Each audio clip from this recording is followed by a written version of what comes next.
Welcome to Political Trade Secrets, an inside look at campaigns and politics, where we pull back the curtain, look under the hood, and investigate all aspects of politics and how elections are won. Now, here's your host, Dustin Olson.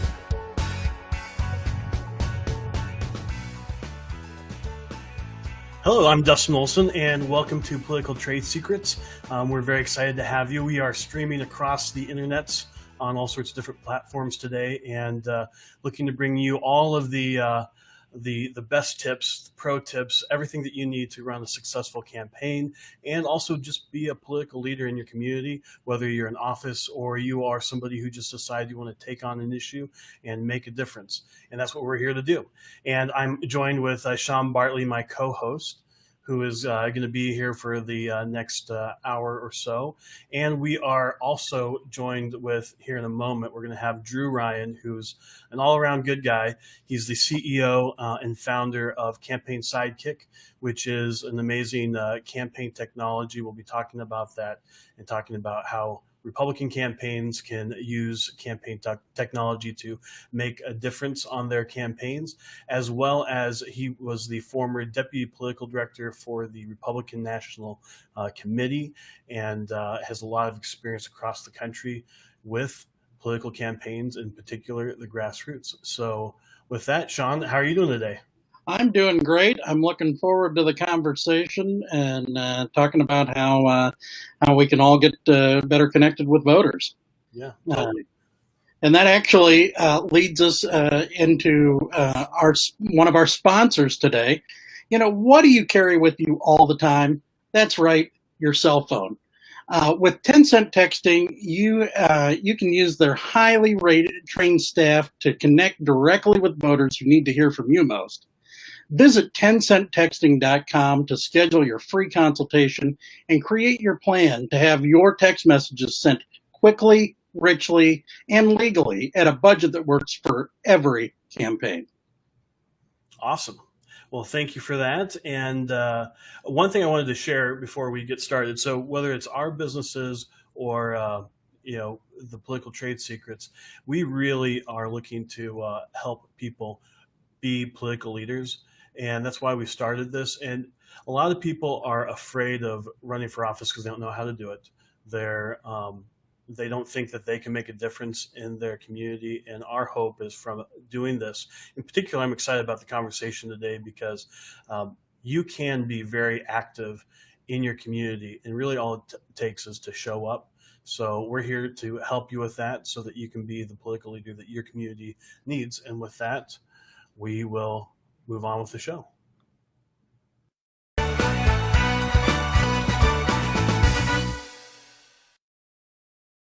All right. Welcome, Drew. Thank you for joining us today.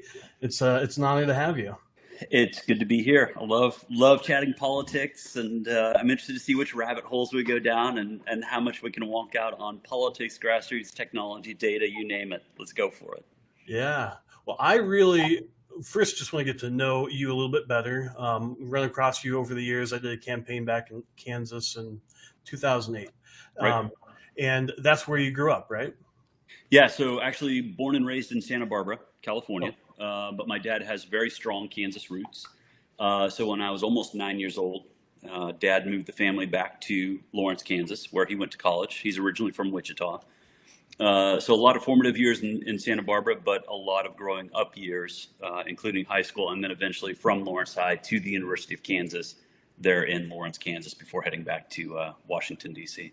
Cool. What was it that got you into politics? Like the issues, the door that opened up? I mean, I think we were always involved in politics, right? Growing up, my dad had a considerable name ID in the state of Kansas. And there were always candidates looking for his endorsement or looking for his help.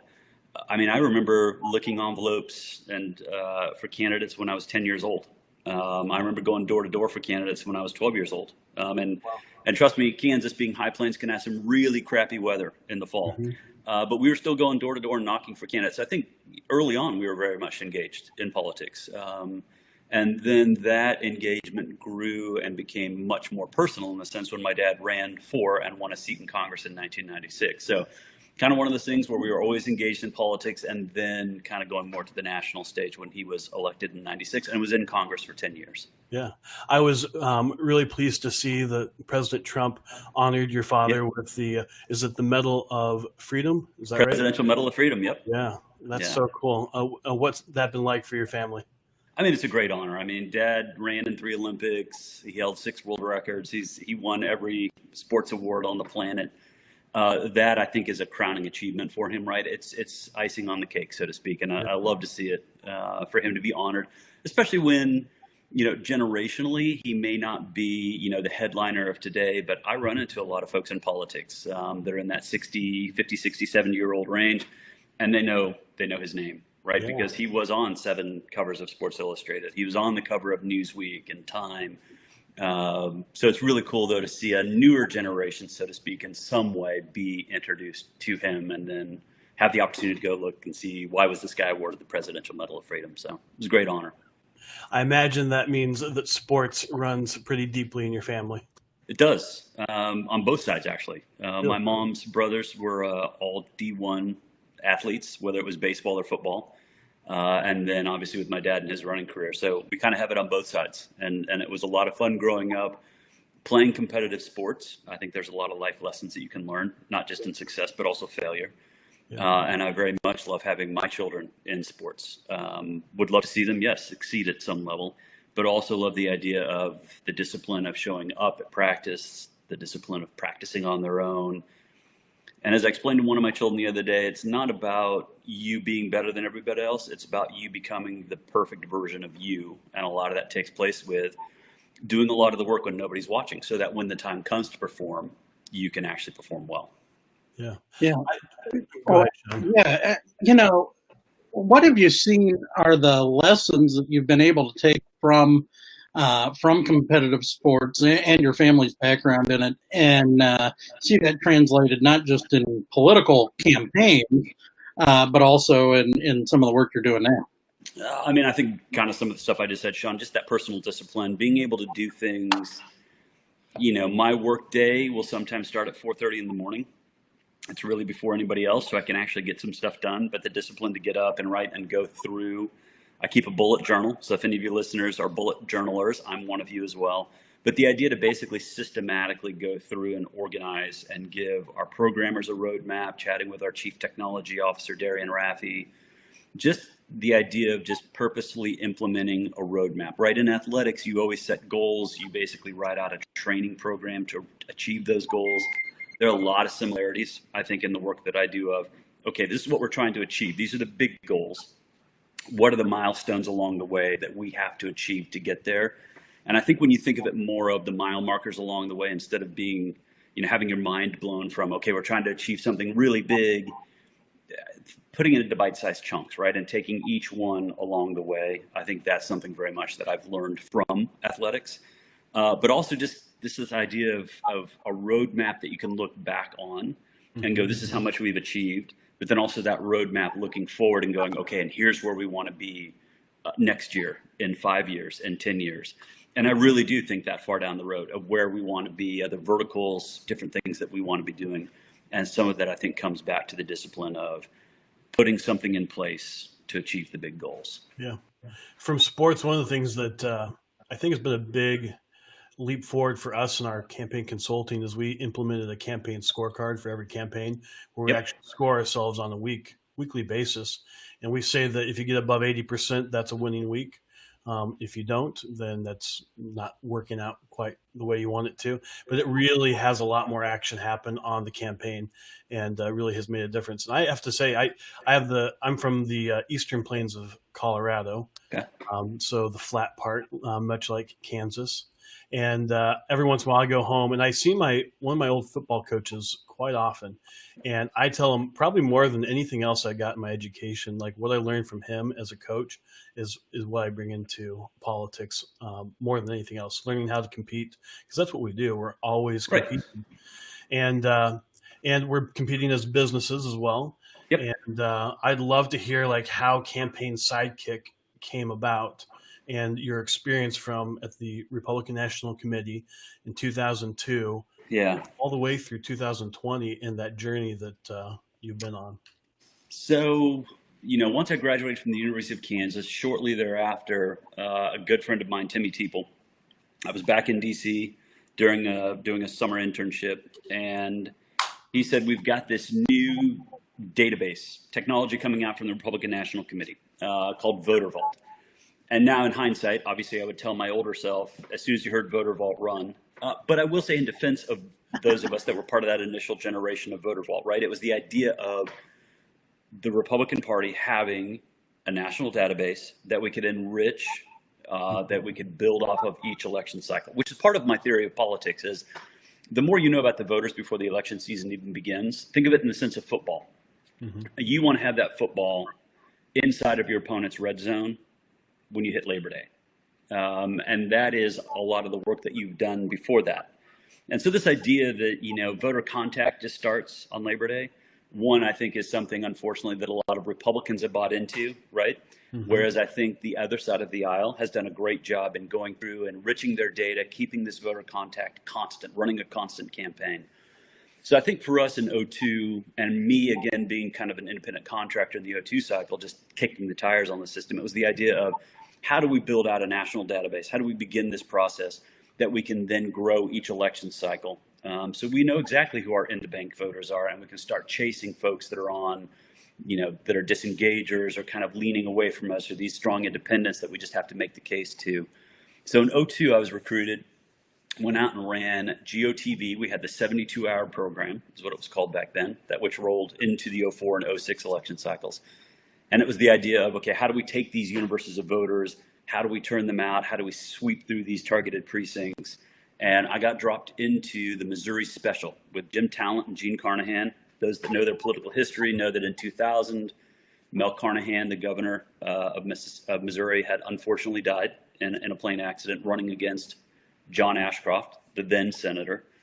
And his wife was put on the ticket with a vote for Mel is a vote for Gene. And she beat John Ashcroft. But then to fulfill that full term in 02, there was a special election. We ended up winning that by 1.4 percentage points.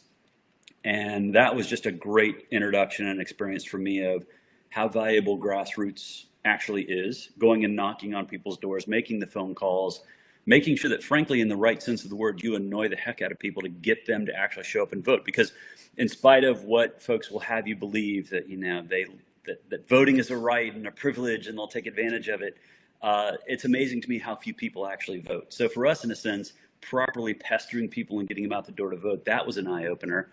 And I often tell people that was kind of the beginning of the thought process behind what became Campaign Sidekick, right? And thinking on election eve night, it was probably like 2 or 3 in the morning, every operative, right, has these kinds of stories. And I was lying on a concrete floor. I had a beach towel underneath me and a beach towel as a blanket. I was exhausted. It was like 2 a.m. in the morning. I'm looking at all these stacks of paper lists that we had for the next day, the final push. And the thought that I had is there's got to be a better way to do this, right? This is well in advance of the iPhone and any smart devices being even rolled out into the marketplace, being invented. But I thought there's got to be a better way to do this. And I think that was really kind of the impetus for things as they unrolled. Seeing opportunity. I think Orca being one of the bigger examples of folks that tried this on a grand scale and had it fail. Yep. I think that really fueled the fire for me to really get Campaign Sidekick launched in a big way in 2011.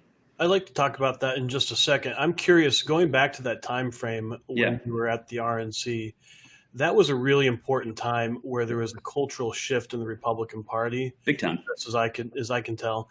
And, the 72-hour program and really making grassroots a focus of campaigns. In the 90s, I think people got to a place where they were just doing their TV ads and mail.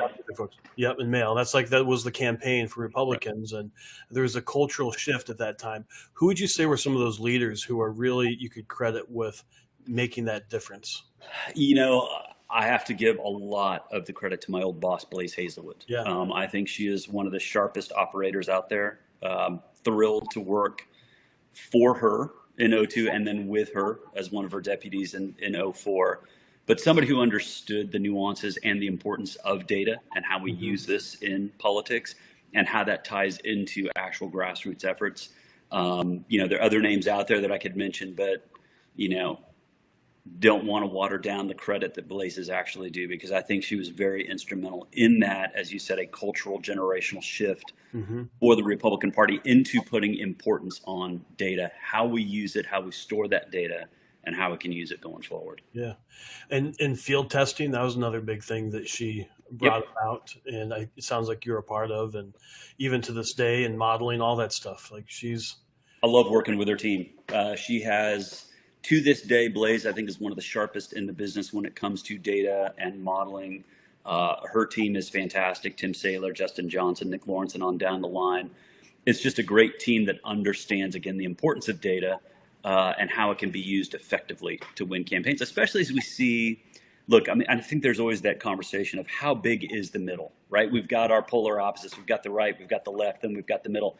I have a theory, obviously, that middle kind of ebbs and flows over depending on election cycles. The ability, I think, with these data modeling teams that are very good at what they do is to find out where the margins are that can help our side win. And sometimes that comes down to 1 or 2 percentage points. And a lot of that is based on how good is the data that you're working off of, and how effectively does the campaign use it. Yeah.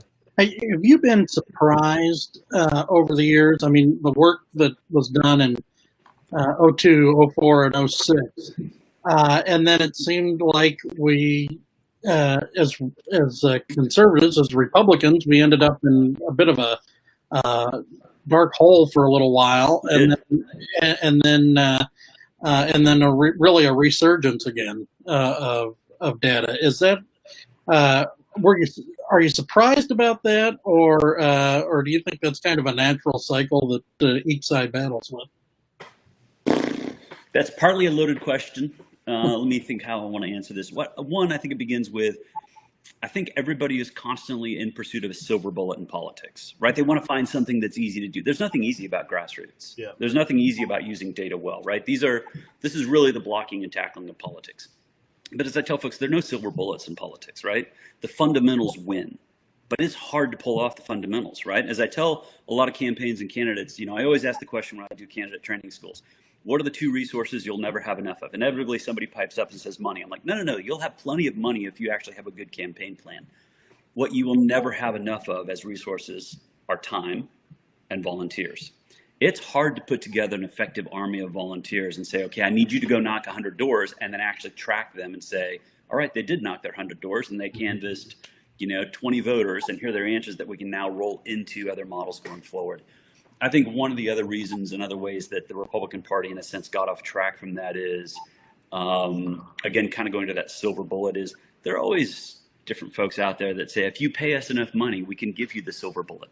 And I think that for some, we kind of did go back into the wilderness, so to speak, for that hiatus. And now I think we're fully back into this idea that data-driven campaigns win. So that's good.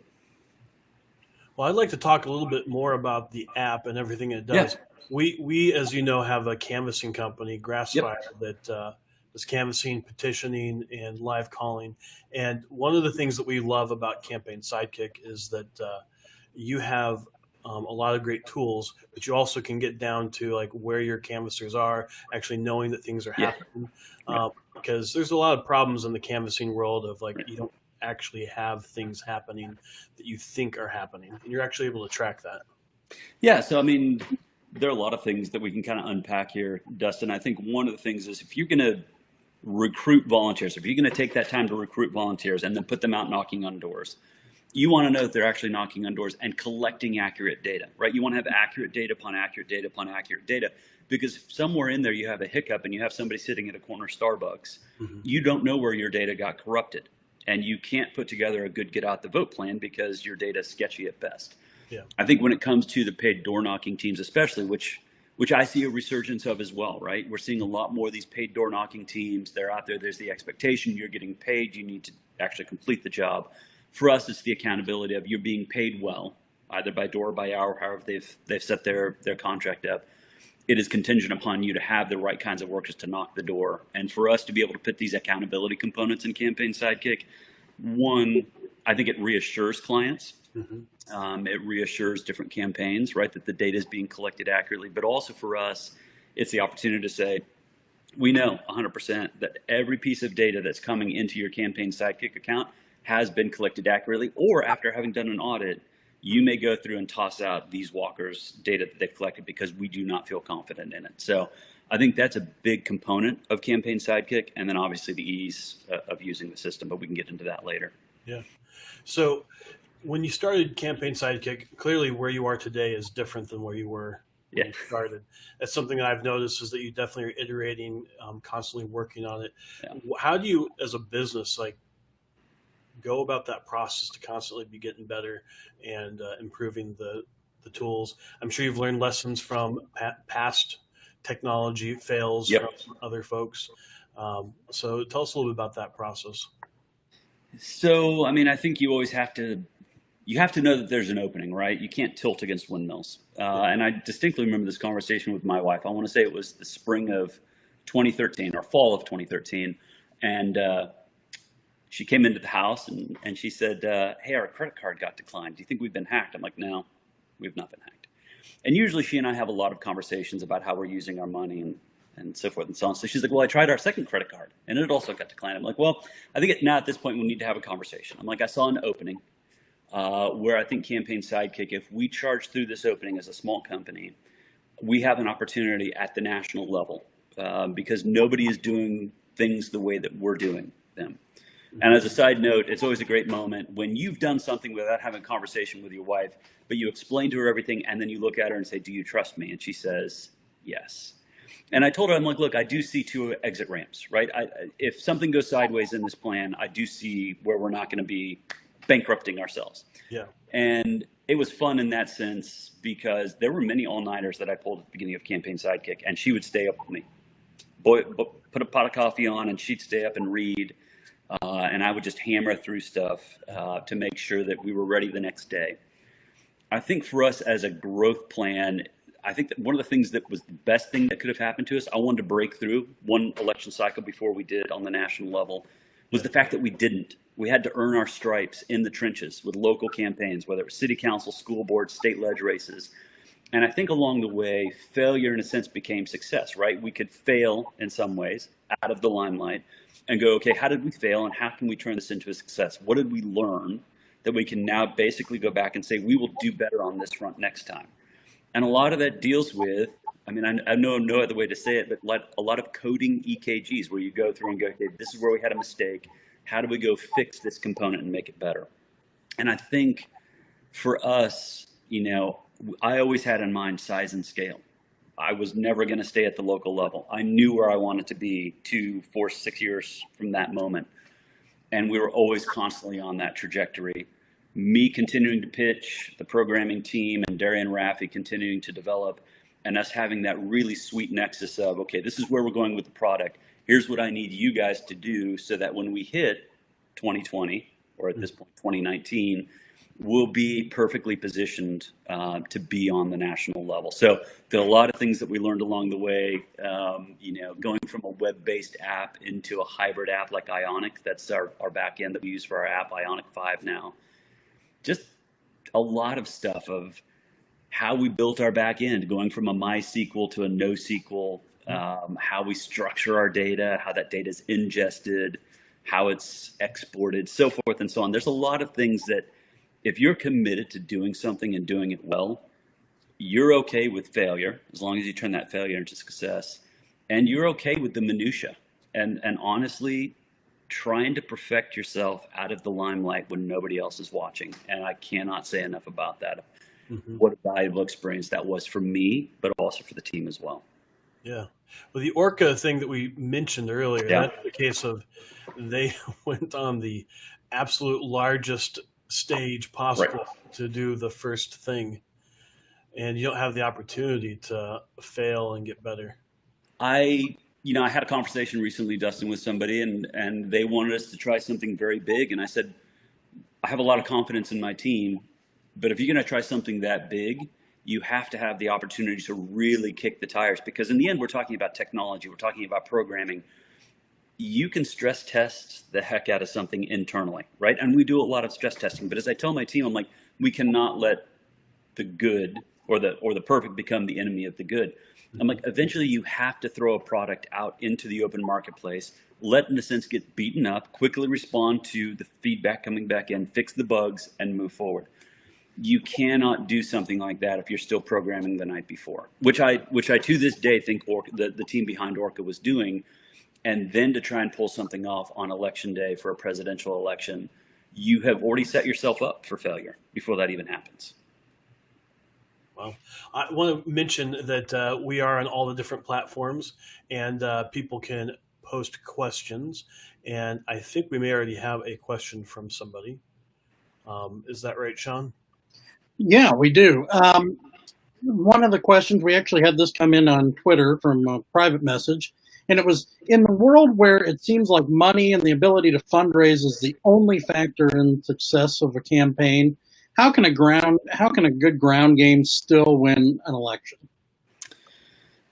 You know, for a lot of that, it sounds like a local candidate. I don't know if it's a local candidate, somebody running for city council or state ledge. It's really the ability of, you have to have just the right amount of money. And the right amount of money for me is being able to hire somebody that can recruit volunteers, maybe a part-time campaign manager, but you've got to have the ability to say, okay, these are the numbers historically that it took to win this seat. Here are the number of doors that I need to hit, and here are the number of bodies that I need, the man hours that I need to go knock on these doors. I've seen, I mean, this is how David beats Goliath, right? Is consistently charging at Goliath. And I love that story. There was a great article in The Atlantic from Malcolm Gladwell, really before he became big, but it was the whole idea of breaking down how the Davids in life beat the Goliaths in life.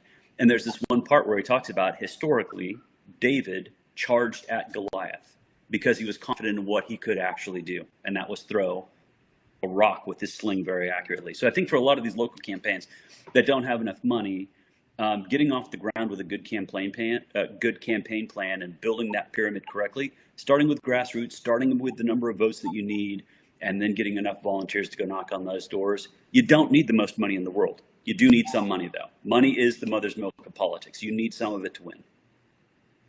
Absolutely. Couldn't agree more. The biggest challenge we have with candidates, honestly.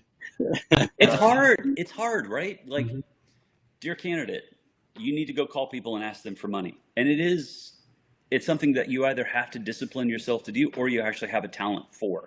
Yeah. But if you're going to be successful in politics, you have to be one of the two. Disciplined to do it, even though it's uncomfortable, or you just have to have a knack for it. The third rail you cannot do is just not do it. Yeah. Because then in the end, you've got no money to work with, and basically you've got a beautiful car that has no gas to run. And the truth is, grassroots costs money as well. It does, if you're going to do it right. And somebody brought this up the other day. They're like, you completely bastardized the process, right? You were part of the generation that started paying volunteers to go knock on doors. I'm like, look, I'm all about incentivizing evangelists, right? You want to get people on board that believe in what you're doing.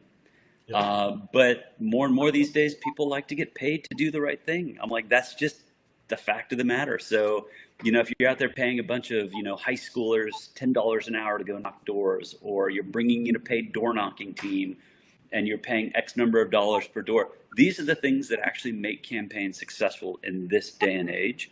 And it's just part of the process. It's part of the price tag of being in politics and actually winning. Yeah. Well, you have to be able to get your name out there, have volunteers know who you are. So, you have some advertising with that. Yep. You have to have people who can organize them anyway. And they're probably going to be paid staff. So all of it's going to have a healthy ecosystem. You have to have the money and the people. You're going to say something. Yeah. And one thing that we've found, in our consulting side of things, is when candidates are really using the fundraising to develop their message and develop themselves and really have conversations one-on-one, it's exactly the same thing that you do at a door. Yeah, absolutely. I've just seen so many candidates that pretend it's different. Like, you're really asking for the most sacred thing that you can ask for in our republic, which is their vote on their doorstep. And, we pretend that that's an easier thing to do than ask for, the dollars to help get your message out. Yeah, and if you truly believe in something, you're going to have the ability to ask for a check. And as I've always told candidates, like the worst answer in the world is not no, right? You could get a, hey, not right now. You could get a firm no. But to not even ask the question, I think, is the greater sin in politics. You're going to have to ask for money. You have to have money to run a good campaign. Well, let's get into campaign Okay. Sidekick and everything that it specifically does. I went ahead and grabbed the website here so people can see it. There we are. Yeah. It's fun. And by the way, where did you come up with the name Campaign Sidekick? And That was kind of a whiteboard session with my wife as I was trying to come up with the name once we had fully committed to this. And we just started kind of riffing on superhero themes. And she's like, Batman needed Robin. He needed a sidekick. She's like, why don't you just call it Sidekick? So we did a quick Google search. I'm like, well, there's already a tech platform out there called Sidekick or something to deal with Sidekick. I'm like, why don't we call it Campaign Sidekick? And so that kind of superhero motif really began then. And then reading Building a Story Brand or Building Your Story Brand really reinforced where we were going of, Luke Skywalker had his Obi-Wan, Batman had his Robin, so forth and so on, of how, in a sense, we can make the primary, the candidate or the campaign, the superhero, and we can be that sidekick that makes them successful. So to some extent, we kind of just came up with it in a whiteboarding session, but again, reinforced by the story brand elements of how we can actually make that hero even more successful in politics by doing things well, right? Do I think that we as a team do some things that are special? I do, right? I think we are where we are because we've done some things that are special. But in the end, like I was having a team call earlier today, a lot of what we do is crossing our T's, dotting our I's, making sure that we provide a stable platform that is scalable to really kind of mitigate any stress a campaign has, right? We want to be one of those widgets of the campaign, one of those pistons in the engine that is constantly moving without a thought and make that campaign successful. There's a lot that goes on behind the scenes, though. what are some of the, so I think we kind of talked around it, canvassing, it's a canvassing app ultimately. Right. Go through all the different features that you think that people, local candidates out there, maybe they're running for Congress, maybe they're already actively involved in kind of the Republican National Committee efforts, but they aren't quite aware of what all might be available to them, or, just tell us a little bit. So, I think that the best way to think of it as an introduction is a lot of folks think of us as a voter contact tool. We think of ourselves as a political CRM, right? That's the entry. We're a political CRM. You can store data, you can store volunteer activity. And then on the front end of that, we have a front-facing application, an app that's an all-in-one. I think one of the lessons learned along the way is I looked at other folks that were in this ecosystem, some of whom now are direct competitors. And, forcing volunteers to download multiple apps to me just didn't seem like a great solution, right? The idea with technology is this, right? It's a high enough hurdle, especially when we as Republicans are dealing oftentimes with a volunteer base that's used to paper lists. I remember having this conversation with the team, how do we make technology as paper list-like as possible? And then the next step would be, how do we put it all in one place, right? How do we make it in an easy to use app? So you can phone bank, you can door knock. There's a voter search component that I particularly love inside of Campaign Sidekick. And then at the end of this week, great timing on your guys' part for this interview, we'll have peer-to-peer texting in the app as well. Cool. So we'll have all three components of door knocking, phone banking, and peer-to-peer texting in one app that interfaces with universes that somebody at the admin or account owner level put together based on different data criteria, right? What's the universe that we're trying to target? Creating those universes and then giving them to the volunteers or paid door knocking teams in the app and saying, this is your universe, this is your door list for the day, your phone list for the day, soon to be peer-to-peer list for the day. Go start contacting voters and storing those answers inside of Campaign Sidekick. And the answers always come through as tags, which then make it easier for folks to create new universes saying, all right, everybody with this tag, we want to ask these questions, or these tags need to go into this turnout universe with this message. What we try and do is take something big, robust, and frankly complex and make it as simple as possible. And I've got some really good guys on my team, but I think Rob Lagergren, we call him Log, said it best. He's like, We have to take what's complex and Sesame Street it, right? Because it's That's so great. big and it's so complex. Mhm. How do we make this as easy as possible? So I think for us, honestly, you guys, that's one of the daily struggles that we have is when you handle something on a day-to-day basis, year in, year out, month after month, year after year, to suddenly then go, okay, I've got to look at this from a third-party perspective of this is the first time somebody's used technology, much less Campaign Sidekick. How do we make this easy for them? And that, I think, is one of those tension points that we continue to Sesame Street the system along the way. Yeah. So if there's a candidate out there, they're the hero in their own story. Yep. They're coming up against whatever challenges they have. One of them is, how do I organize my entire grassroots? And they need a guide somewhere along the way, and they have Campaign Sidekick comes in. And Yep. what's the plan that you give them to win the day? I mean, I think the biggest plan for us is it's even more basic than that sometimes, Dustin. It's how do we actually get you up and conversant in technology, right? How do you make the technology work for you? And the conversation that we have at a lot of campaigns is, well, I've got X number of dollars for my mail campaign, and I want to do digital, and I want to do television. And I'm like, we would rather that you start with Campaign Sidekick first. Then you can actually find out what is the universe of voters that you actually have to win, and begin mapping this out and build your campaign pyramid. I talk about campaign pyramids. Your grassroots needs to be the big foundation of that pyramid. How do you know the universe of voters that you're going after? How can we basically help you digest all of that information coming at you into granular bite-sized chunks where you can say, okay, I need to call this universe. I need to door knock this universe. We even have a fun component in the app where campaigns can actually record a campaign ad. They can put it inside the app and they can show the voter at the door. And we see a lot of campaigns use this as kind of an A/B testing for what television ads they want to run in the future. And so I pitch us as a cost savings component where you know how much you're going to have to spend now on mail, on TV, on radio, because you know what the demographic is. You know which subset of voters you're going to have to win to actually win this election. So if you are, let's say, a state rep candidate in Kansas, how do you actually get hooked up with you guys? So for us, with the Kansas GOP being a client, they would go to the Kansas Republican Party and ask for access to Campaign Sidekick. For those that are not affiliated, any Republican candidates that are not affiliated with the state GOP, they can reach us through campaignsidekick.vote, and we can get them set up and going.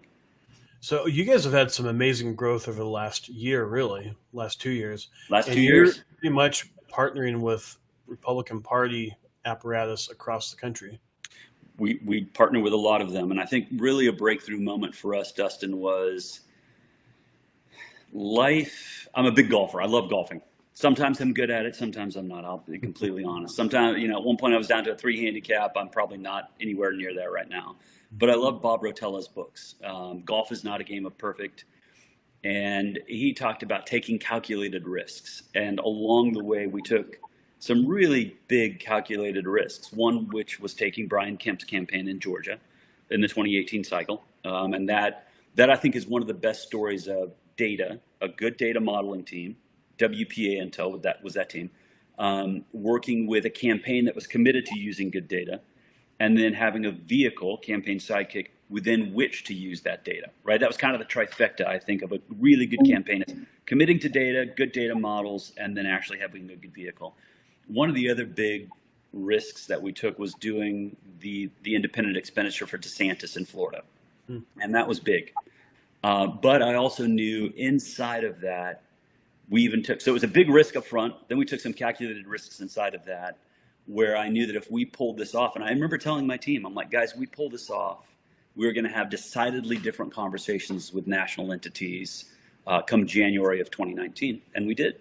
And I think I have to tell you too, and this is maybe more for the younger listeners, if you have some of them, I think a lot of younger people, especially these days, are so risk averse because they don't want to fail. Yeah.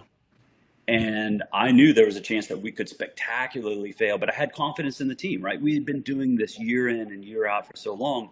I knew that in a sense, I wasn't really rolling the dice, but I knew that I was going to stretch us, especially during that DeSantis IE. I knew the dividends that it would pay out if we pulled it off. And I just daily was reminding my team, as we were frankly stressed out, tired, ready for the thing to be over, that just get across the finish line. We win this thing. Doors that we did not think would open are going to be waiting for us come January of 2019, and they were. And then it was up to us at that point to charge through them. Well, that is really appreciate you sharing that, because I think you are talking to people who, in one way or another, are at least thinking about putting themselves on the line, Right. or are thinking about that. And I think really just, one thing we say is, if you've given this some thought and you've done some of the groundwork, throw your hat over the fence. And that is good advice. And it doesn't always end up the way you want it to. It doesn't. I mean, look, nobody guarantees victory, right? Yep. There's no promise of victory. There's no guarantee that when you go into a competitive environment, and that's Dustin. That's why I love politics, right? Because that part of the competitive athlete is still very much alive in me, and I love the competition. There's no guarantee that you're going to win every time out. Like, we've had losses along the way. It's part of the journey. It's part of the experience. And if you learn from those losses or those failures, you can turn them into successes. And I remember this conversation that I had. He's now become a friend with a young candidate here in Texas. And I remember sitting down with him for breakfast, and he said, "I'm going to run against this incumbent congresswoman." And I said, "No, you're not." I mean, we'd never met each other before. And I said, "No, you're not." He's like, "Why?" I was like, "Well, there's a point where you want to take a loss that you can learn from, and there's a loss that will literally end your career before it starts." I'm like, "You're looking at the ladder." I said, "Is there a state rep race you can run for?" He said, "Yeah, I can run in this state rep race." And then he told me who the state rep was, who's very independently wealthy. I'm like, "You're going to lose that one too." I said, "But if you go out and you get 30, maybe even 40% of the vote by running a good, strong grassroots campaign, and then you take what you've learned and roll it into the next election cycle," I'm like, "Dude, you're going to win in 2012. Yeah. And he did. And I remember him calling me or texting me that election night going, "How did you know?" And I'm like, part of it, I was just shooting off at that point, right? I mean, so it was just like gut feel. The other part of it was, I'm like, look, you basically kind of what we've done, you've got to work your way through these lower tiers. Don't shoot for the big prize at the very beginning. Learn along the way, turn the failures into success. And I'm like, I knew that if you were actually committed to being in elective office, you were going to get there. But you had to start someplace just a little bit smaller. And I've got great expectations for Matt Krause going forward. Yeah, cool. Well, we are big fans of people getting involved, regardless whether it's running for office. To become a political leader, you don't have to be running for office. You can start a political technology company, or you can be a political consultant, or you can simply be somebody who takes up an issue in your community and fights to make that happen. But running for office is a great way to connect with a lot of people, to develop your network, to transform who you are really into a real leader. We had Jeff Crank on recently, who he ran for Congress twice, and he didn't end up in Congress, but he got a lot out of that. He's a talk radio show host. He became an important part of the Koch network and helping with Americans for Prosperity. Like the things that he does now, frankly, he has a lot more influence, I would say, than any member of Congress. And that came from actually putting himself out there and running for office. So it's good advice. You don't have to win. And the failure is really, it's like Edison in the light bulb. He had to do 9,000 failures before he got to it. Right. And look what, I mean, written in history now, taking all those failures and turning them into success. Yeah. Well, it looks like we got another question. And do you want to do that? Yeah. Where do you see canvassing moving in the future? Look, I think canvassing is always going to be around in some way, shape, or form, right? There's always that human connectivity. I'm a huge fan of Green and Gerber, the two Yale professors that over the years put all their research together in a book called Get Out the Vote. Will we see it, in a sense, morph into more digital components, right? This is something where we're already planning some things that we're building out for, is the idea of fusing online and offline canvassing together. That doesn't mean you always necessarily have to knock, right? A lot of people are talking about peer-to-peer texting.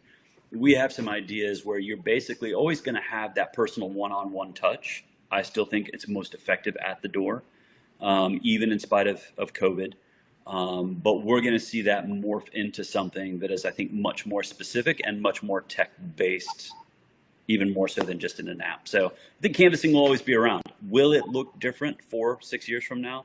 Yes. Will there still be people knocking on your door? Yes. Will winning campaigns still knock on people's doors? Yes.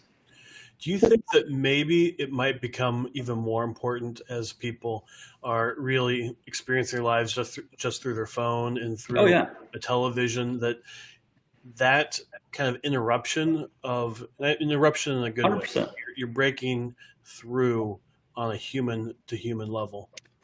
I think, and this is from a guy obviously neck deep in technology. I do think that we are creating an environment where people are going to be desperate for human connection. And that's why they will have a conversation with people at the door, which again is that constant, almost daily tension on our part of making sure we're perfectly positioned for every scenario that comes down the cultural pipeline. Yeah. That really leads in, this conversation right now really leads into, what changes have you seen in canvassing with the China virus? I mean, we saw a huge shift, obviously, away from knocking on doors in March, April, May, even into the first part of June. For us, that was really an opportunity. And I told the team, I'm like, look, a lot of folks will view this as just pure chaos, right? It's chaos that's coming. We don't know that's disrupted our plans. I'm like, for me, chaos always provides opportunity. I'm like, what is the opportunity in front of us? For us, at that point, I feel like we had been known as a walk app that had a phone component. Now I think we are perfectly balanced in that regard. Not only do we have one VoIP phone bank inside of Campaign Sidekick, we have two. One, to give ourselves some redundancy, right? Technology being what it is, servers being what they are, one may go down, we can roll people over in 30 seconds to the other. I think for us, where we saw the change was really getting a chance to perfect the phone components of Campaign Sidekick and really innovate in that direction. And really the opportunity for me, the extent of my programming is throwing something up on a whiteboard and then going to my CTO and saying, and what is possible now that I've actually drawn out what I'd like for us to do? And those are always interesting conversations. But I think for us, it was the opportunity to say, okay, we now know that for at least a time, people are pivoting away from doors. How can we perfect phones? How can we do some fun things inside of peer-to-peer texting? And then have all of this in one cohesive whole. So I think for us, the chaos, the crisis provided opportunity. Well, and one thing that I've noticed in this is that I really see it's an opportunity for Republicans now to be able to actually win at the doorstep. Unlike in past campaigns where the Democrats had an advantage when it came to natural constituencies who would be going to knock on doors. Right now, it seems like they're invested in not having people knock on doors or having some fear around that. That gives us an opportunity with some swing voters that we really need to talk to. Yeah, and I think, and I know for a fact, I know some people when they read these news stories, there's no way that Trump or RNC are hitting 1 million doors a week. I can. Oh, great. It looks like there may have been a little bit of a technical issue there. And Drew, if you are there, I'm still here. Like we lost you for a second. So we can hear you now. These news stories where people say there's no way they're hitting 1 million doors a week. I can tell you for sure, there are 1 million doors being knocked a week by the Trump campaign. This is going to play out, I think, extremely well because the Biden team and the left have committed to basically moving to purely peer-to-peer texting.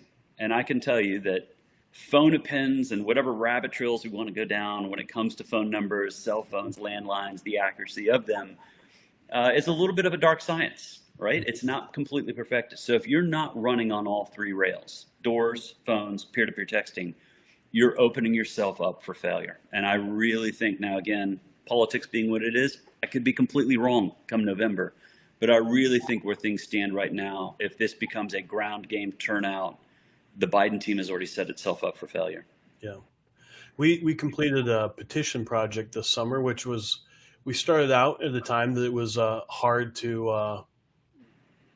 Some people thought it would be pretty difficult to get out there and be at people's doors. But what we found is that the Republicans were much more open to it. They were the Yep. ones who signed the petition, and the other folks just didn't answer the door. And it seems the media has scared them out of participating in typical grassroots activities. I think they have, and everybody asks, if I watch this cable show or that cable show. I'm like, I actually unplugged cable 7 years ago, and I don't watch the news. I don't know that it's very healthy for people that have any news channel on 24/7.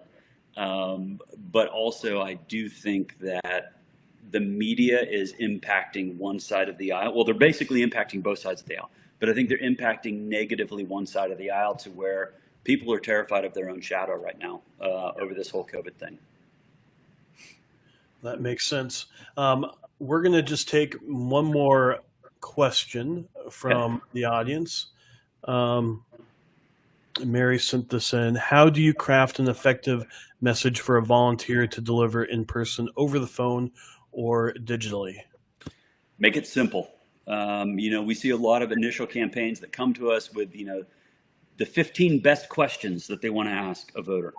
Your best surveys in politics are somewhere between 3 and 5 questions, right? You just want to know the basics about these voters. You've got to keep the script simple. Hi, my name is Drew Ryan with this campaign. Wanted to know, are you planning on voting? Yes or no? Would you vote for this candidate or that candidate? Store that answer. And then what's your number one issue? Because I think those issues then relay into your ability to customize a message. I'm a big believer politics is a consumer business. You've got the product, the candidate, you've got the consumers, the voters, and really the role of volunteers using Campaign Sidekick as a market research tool. And you've got to be able to customize that message to the voters. And a lot of times that's why I encourage campaigns. You've got to find out what the voters' number one issue is, because then you can actually communicate to them in a very granular way. This is where I stand on the issue, and not only get them to turn out, but have them turn to their friends and family and say, I'm going to go buy that product in spades and get out the door and vote for you. So most scripts, I think, from initial campaigns or young campaigns, new campaigns, are way too complex. You really just need to get the basics at the door from the voter. Mm-hmm. And a lot of times we find, and you know this too, Dustin, if you get 90 seconds to 2 minutes at the door, that is amazing. If you get 90 seconds to 2 minutes on the phone with a voter and live contact, live answers coming back, I mean, that's the gold standard in politics. It's up to you as the campaign to write a short, punchy script that's easy for your volunteers to read, and then easy for the voter to say yes, no, or that's my number one issue. It's really amazing that for most voters, that 90 seconds is what their interaction is going to be with their future governor, their future senator, future member of Congress. That's it, is those 90 seconds. And that volunteer or that paid canvasser, or whomever it is, they are the ones who are representing that future political leader. Yep.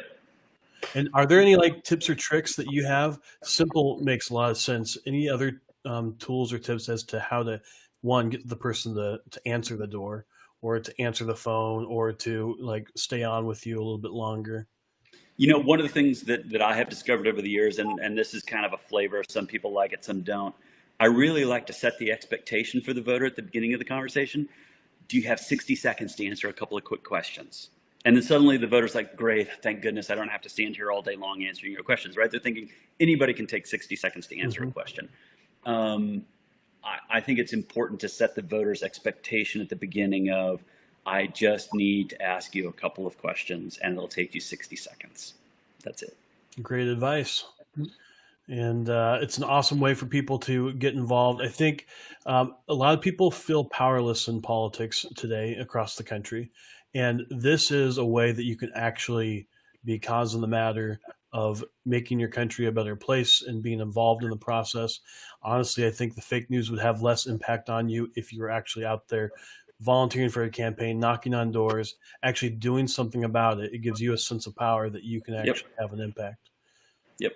So if somebody wants to do that, what should they do?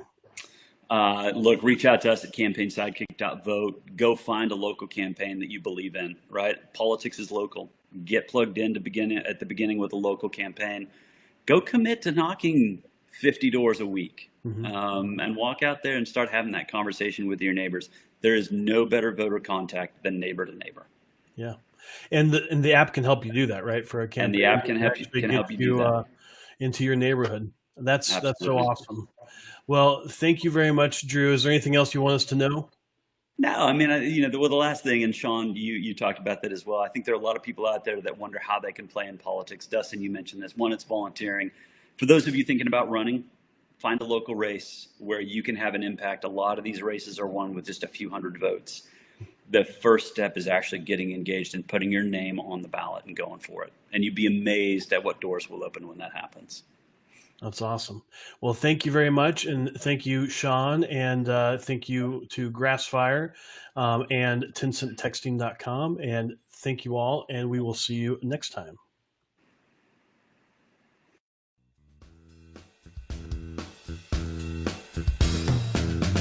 Join us next time by subscribing on iTunes and get show notes and sign up for our newsletter at politicaltradesecrets.com.